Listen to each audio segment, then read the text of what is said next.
सहनाववतु सहनौ भुनक्तु सह वीर्यं करवावहै तेजस्विनावधीतमस्तु मा विद्विषावहै।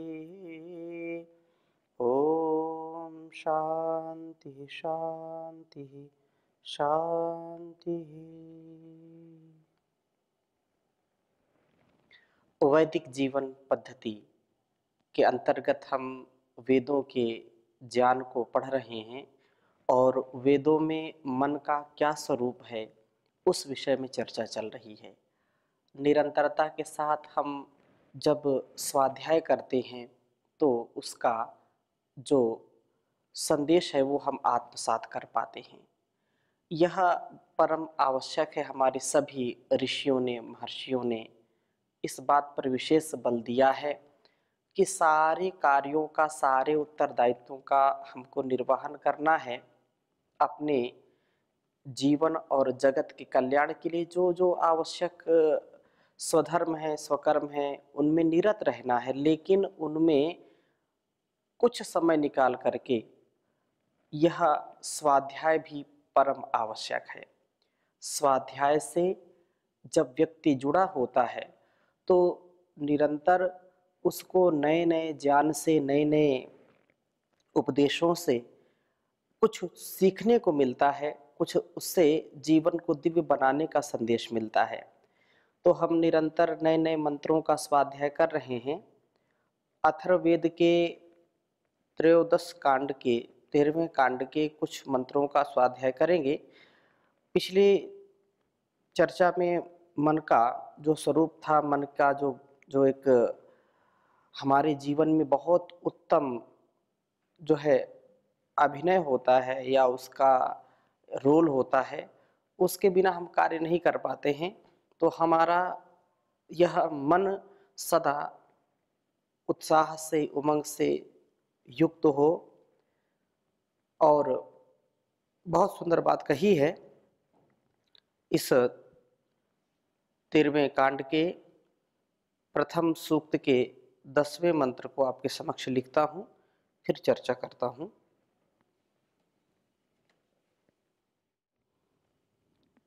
ओम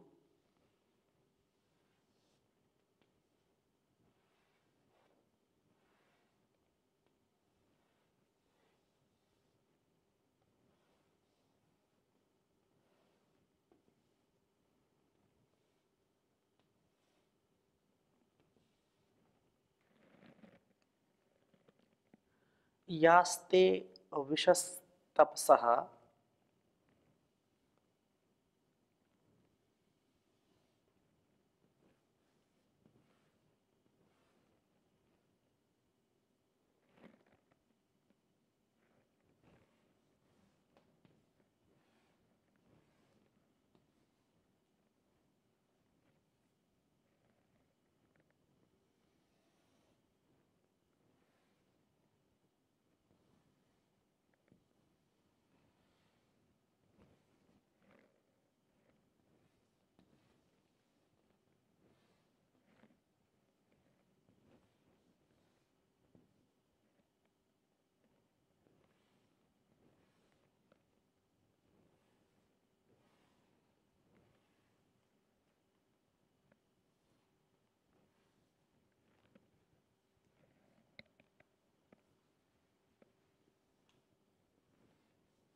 विशस्तपसः संबभूर्वत्सम्।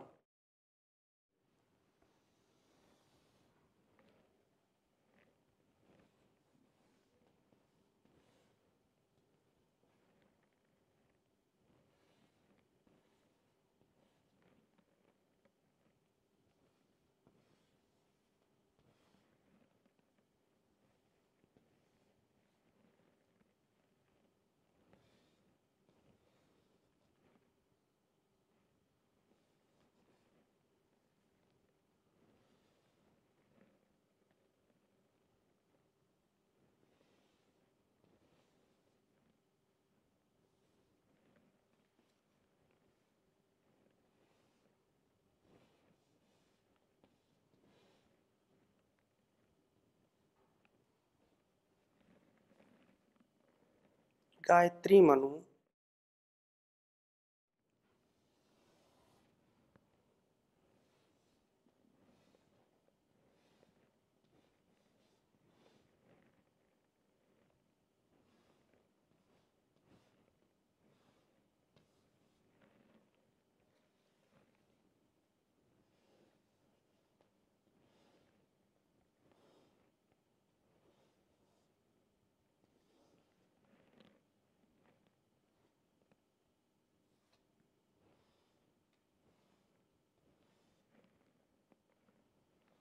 गायत्री मनुता इहागुहु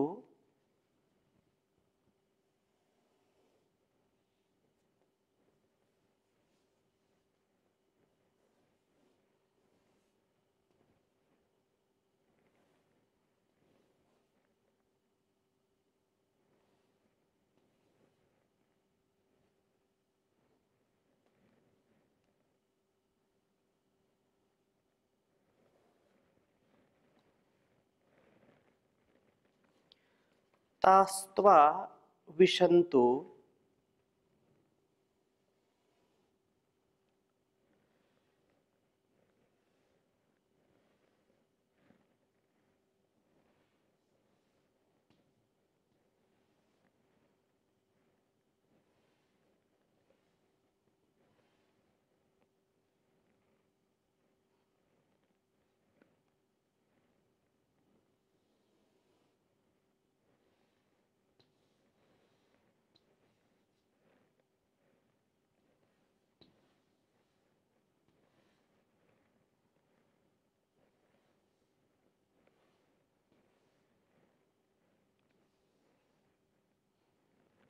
तास्त्वा विशन्तु मनसा शिवेन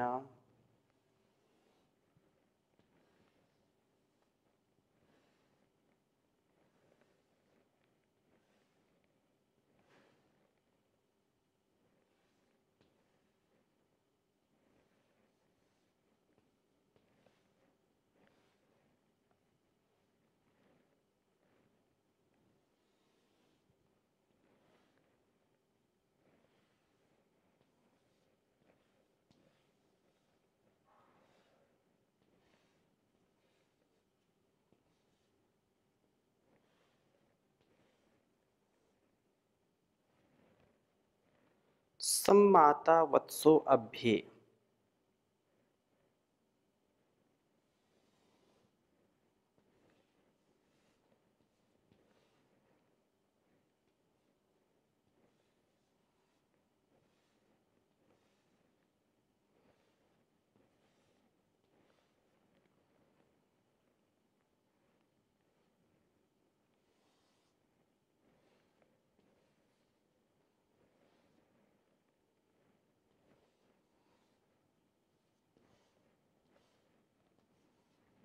सम्माता वत्सो अभ्ये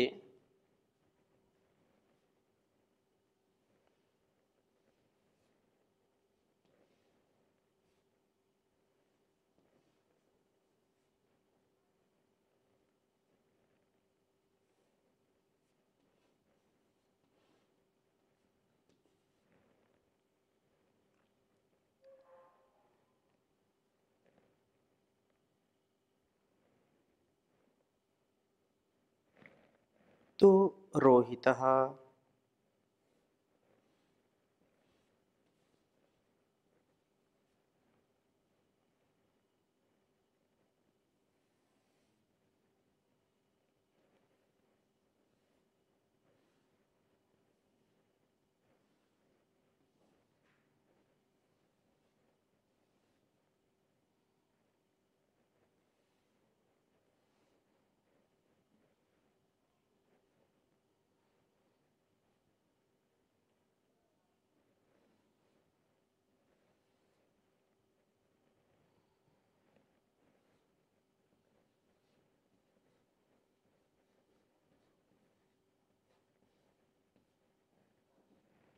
अथर्ववेद का 13वां कांड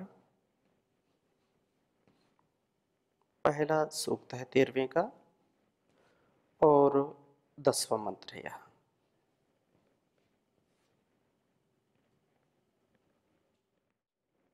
ओम यास्ते विशस्तपसः संबभूर्वत्सं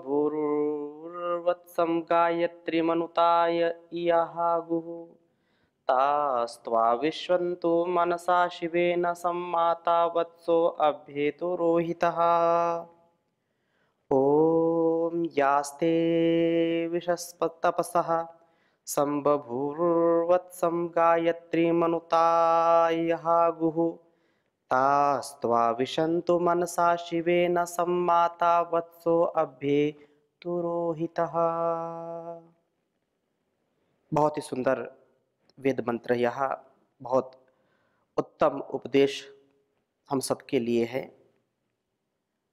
हे प्रभु, याह जो ते विशः तेरी प्रजाएं तपसः संबभूवुः तप के साथ मिलकर होती हैं, अर्थात जो प्रजाएं तपस्या से युक्त हैं, उत्तम तप करने वाली हैं, जो प्रजाएं तपस्वी जीवन वाली होती हैं, जो द्वंद्व को सहने वाली होती हैं, भूख प्यास गर्मी सर्दी मान अपमान हानि लाभ जय पराजय, ये जो तप है, तपो द्वंद्व सहनम, दो आयाम हैं, दो बिंदु हैं, एक सुख का एक दुख का, मान का अपमान का, इन दो के बीच में अपने को जो संतुलित रखता है,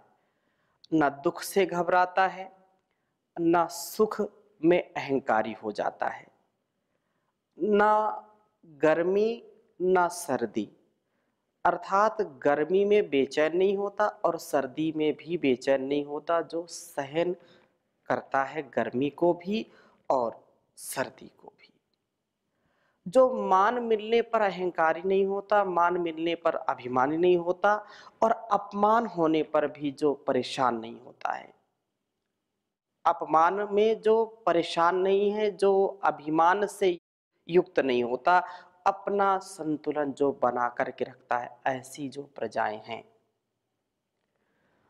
ताहा वे प्रजाएं, इह यहाँ इस जीवन में, वत्सम वसती सर्वत्र निवास वाले, वदति वेद ज्ञान का उपदेश देने वाले प्रभु को, तथा गायत्रीम प्रभु से दी जाने वाली, गयाः प्राणाः तान तत्रे प्राणों की रक्षिका वेदवाणी,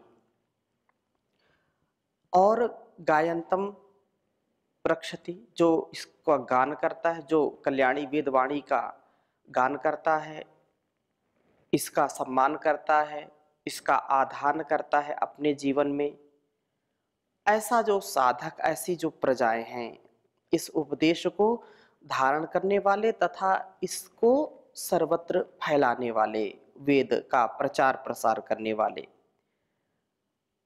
वेद ज्ञान का उपदेश देने वाले प्रभु को, तथा गायत्री जो रक्षिका है, वेदवाणी है, इसके अगुहु अनुकूल, जो अनुकूलता से प्राप्त होते हैं, ये तपस्वी प्रभु का स्मरण करते हैं और वेदवाणी से कर्तव्य ज्ञान प्राप्त करके उसका आचरण करते हैं। हे प्रभु, ताह वे प्रजाएं शिवेन मनसा कल्याण कर मन से, अर्थात जो मन है, तो मन सकारात्मक भी होता है नकारात्मक भी होता है, बड़ा चंचल है ये मन। मन में शिव संकल्प भी आते हैं, मन में जो है पाप संकल्प भी आते हैं।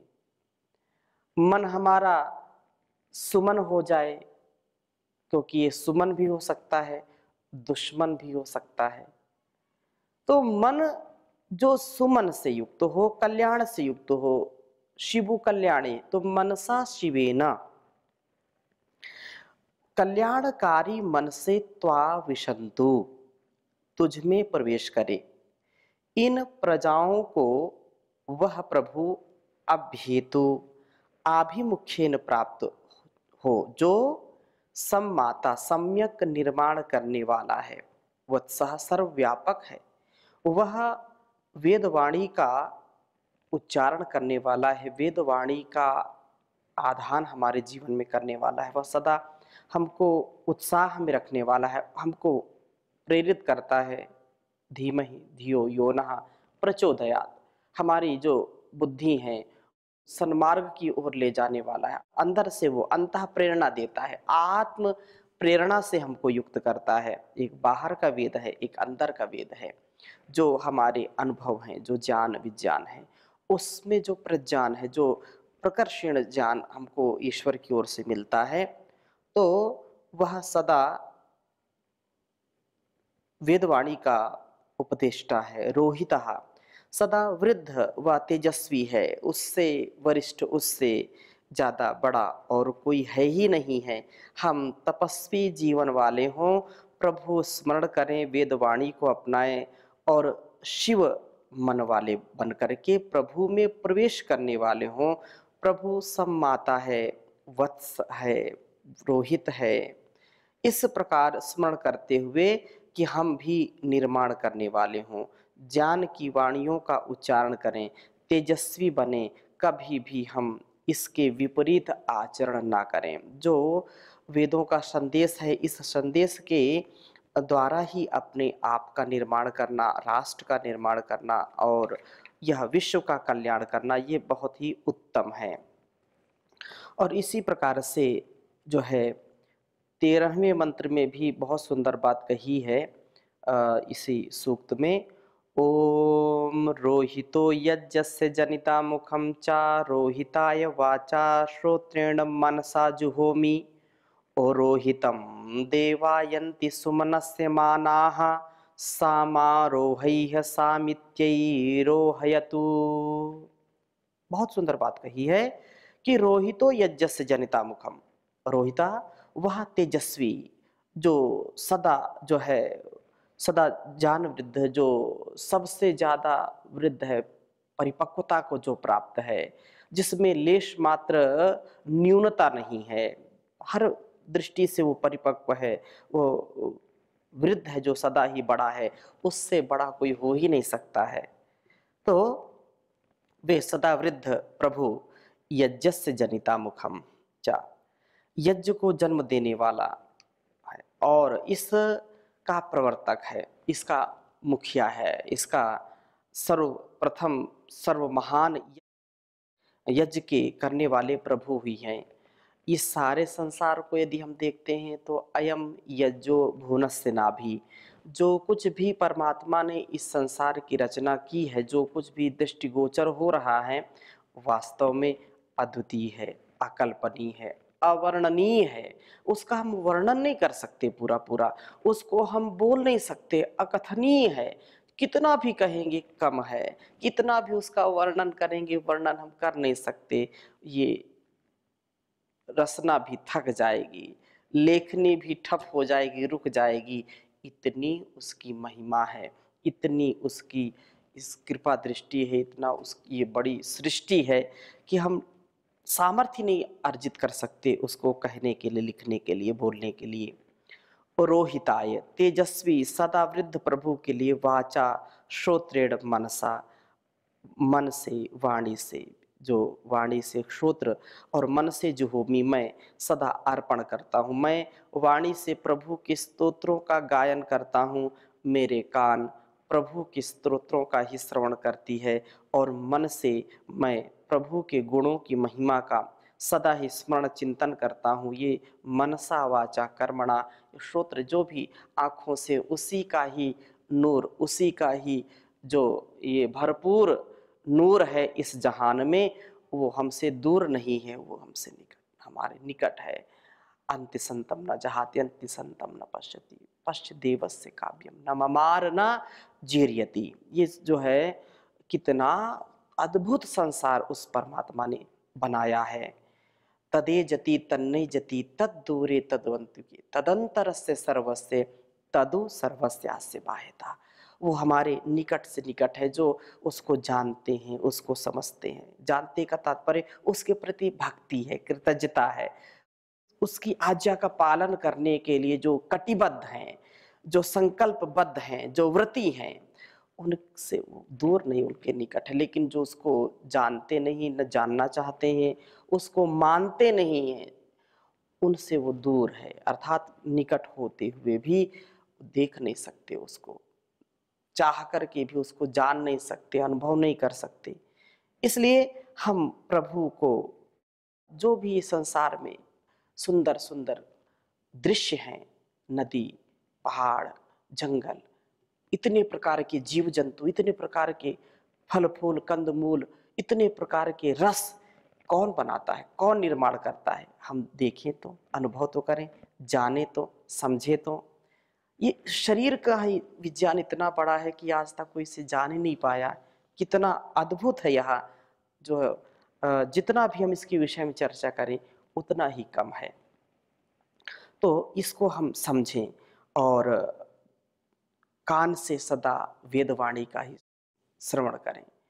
सुने कान तेरे सदा वेदवाणी, सुने कान मेरे सदा वेदवाणी, तू कर वेदवाणी मनन धीरे धीरे, मिलेगी प्रभु की शरण धीरे धीरे। दमन इंद्रियों का तू करता चला जा, दमन इंद्रियों का तू करता चला जा, काबू में आएगा मन धीरे धीरे, मिलेगी प्रभु की शरण धीरे धीरे। तो दुनिया में शुभ कर्म करता चला जा, तो दुनिया में शुभ कर्म करता चला जा, छूटेगा आवा गमन धीरे धीरे, मिलेगी प्रभु की शरण धीरे धीरे। तो प्रभु की शरण हमको पाना है, इसलिए उत्तम मन से, वाणी से, जो हम मन से उसी का ही ध्यान करें, उसी का चिंतन करें, कानों से उसी का ही जो निर्माण है, कलरव है पशु पक्षियों का, मनुष्यों का, उसको हम भद्र कल्याणकारी, जो भद्र है कल्याणकारी, उसी को हम श्रवण करें और मन से प्रभु की गुणगान करें, महिमा उसकी गाएं। इस प्रकार से सुमनस्य मानाहा जो कहा है, सुमनस्य मानाहा, हम वेद के मंत्रों का जो स्वाध्याय करते हैं, तो सुमनस्य मानाहा, उत्तम मन वाले होते हुए, देवाह, देववृत्ति के पुरुषों से युक्त हों और तेजस्वी सदा वृद्ध प्रभु को प्राप्त करते हैं। सह वह रोहिता प्रभु माँ मुझे रोहई है, सब प्रकार के आरोहणों के द्वारा शरीर के स्वास्थ्य, मन की निर्मलता, बुद्धि की तीव्रता, पवित्रता के द्वारा सामित्यई सम, अपने साथ मेल के लिए अर्थात ब्रह्म स्पर्श के लिए, रोहयतु, पृथ्वी से अंतरिक्ष में और अंतरिक्ष से द्युलोक में और द्यु से ब्रह्मलोक में आरोहण करे, पृष्ठात पृथिव्या। जो कितनी सुंदर बात कही है, तो इसको हम सदा स्मरण रखें। प्रभु यज्ञों के उपदेष्टा हैं, यज्ञों को करते हुए तथा उन यज्ञों को प्रभु के प्रति अर्पण करते हुए हम अपने मन को, वाणी को और श्रोत्र को पवित्र करते हुए सदा उन्नत उन्नत, उत्तरोत्तर, उत्तमोत्तम स्थिति को प्राप्त करते जाएं और ब्रह्म स्पर्श को प्राप्त करने वाले बने, ब्रह्मलोक में अपना स्थान बनाने वाले बने। तो और आगे चर्चा करेंगे, अभी यहीं पर विराम लेते हैं। ओम शांति शांति शांति।